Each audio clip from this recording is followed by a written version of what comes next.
Hello, I'm Mike Brooks. Here's a look at some of today's top stories from 2 Works for You. The Centennial Commission announced this morning that Stacey Abrams will be a keynote speaker at that commemoration event. Abrams is a voting rights activist and was narrowly defeated in her bid for governor of Georgia back in 2018.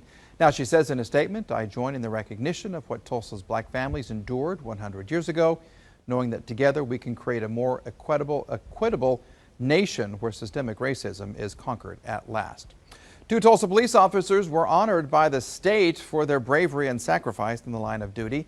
Governor Kevin Stitt awarded Officer Aresh Zarkashan and Sergeant Craig Johnson with the first ever Oklahoma Purple Heart.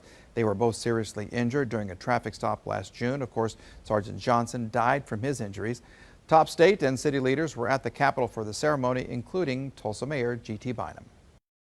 And the only reason that we can go about our lives, or our families or our friends can go about those lives as we want to, is because of the men and women in law enforcement and in the armed services.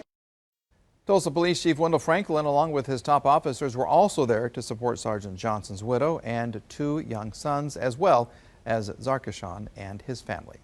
All right, let's go ahead and toss it over to meteorologist Clint Boone to see what we have as far as weather. Clint. Thank you so much, Mike. Well, we've got some rain on the way this morning. Don't forget that umbrella. The rain chances should be going down by afternoon, mid-70s for highs. Another opportunity for some rain and storms tomorrow afternoon.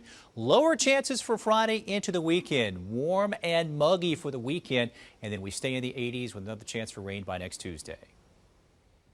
Glenn, thank you. That's a look at some of the stories making headlines for you today, of course. Stay with 2 Works for You for updates throughout the day.